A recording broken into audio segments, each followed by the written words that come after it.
पाठ शुरू करते हैं। तनाव। यह साफ जाहिर है कि भारत में बहुत से सामंती और प्रतिक्रियावादी समुदाय हैं। इनमें कुछ यहीं की ज़मीन की उपज हैं और कुछ को जन्म देकर उनका पोषण अंग्रेज़ों ने किया है। संख्या की दृष्टि से वे भले ही कम हों, लेकिन उनके पास ब्रिटिश सत्ता की मदद है। बीते हुए दिनों में अंग्रेज़ों की नीति मुस्लिम लीग और हिंदू महासभा के मतभेदों को प्रोत्साहित करके उन पर बल देने की और सांप्रदायिक संगठनों को कांग्रेस के विरुद्ध महत्व देने की रही है। मिस्टर जिन्ना की मांग का आधार एक नया सिद्धांत था, जिसकी उन्होंने हाल ही में घोषणा की थी। भारत में दो राष्ट्र हैं, हिंदू और मुसलमान। दो ही क्यों, मैं नहीं जानता, क्योंकि अगर राष्ट्रीयता का आधार धर्म है तब तो भारत में बहुत से राष्ट्र हैं। यहाँ तक कहा जा सकता है कि अतीत में भारत का विकास एक बहुराष्ट्रीय राज्य के रूप में हुआ है और उसमें राष्ट्रीय चेतना धीरे धीरे आई है। मिस्टर जिन्ना के दो राष्ट्रों के सिद्धांत से पाकिस्तान का या भारत के विभाजन की अवधारणा का विकास हुआ, लेकिन उससे दो राष्ट्रों की समस्या का हल नहीं हुआ, क्योंकि वे तो पूरे देश के ही हिस्से हैं। भारत में तनाव का 1942 के शुरू में महीनों में बढ़ा। युद्ध का मंच लगातार निकट आता जा रहा था और भारत के शहरों पर हवाई हमलों की संभावना पैदा हो गई थी।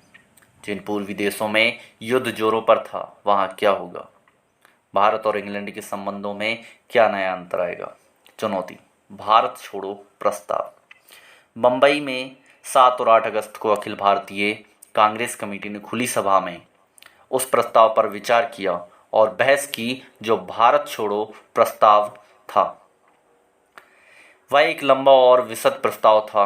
उसमें अंतरिम सरकार बनाने का सुझाव दिया गया था, ऐसी सरकार जो मिलीजुली हो, जिसमें सभी महत्वपूर्ण वर्गों के लोगों का प्रतिनिधित्व हो और जिसका पहला काम होगा मित्र शक्तियों के सहयोग से भारत की सुरक्षा और अपनी सारी हथियारबंद और अहिंसक शक्तियों के साथ बाहरी रास्ते को या हमले को रोकना।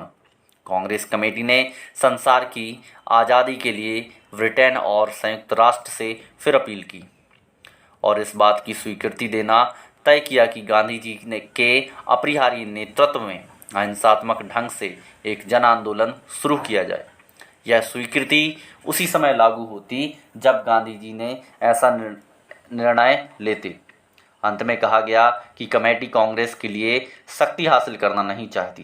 ताकत जब भी आएगी तो वह भारत की सारी जनता की होगी। अपने समापन भाषणों में कांग्रेस सभापति मौलाना अबुल कलाम आज़ाद और गांधी जी ने स्पष्ट कर दिया कि उनका अगला कदम क्या होगा। ब्रिटिश सरकार के प्रतिनिधि वायसराय से मुलाकात करना और खास संयुक्त राष्ट्र के मुख्य अधिकारियों से सम्मानपूर्वक समझौते के लिए अपील करना। 8 अगस्त सन 1942 को काफ़ी रात हो गई। यह प्रस्ताव अंततः पास हो गया। कुछ घंटे बाद 9 अगस्त की सुबह सुबह बम्बई में और पूरे देश में अनेक स्थानों पर बहुत सी गिरफ्तारियां हुई। इस तरह हम अहमदनगर के किले में आए।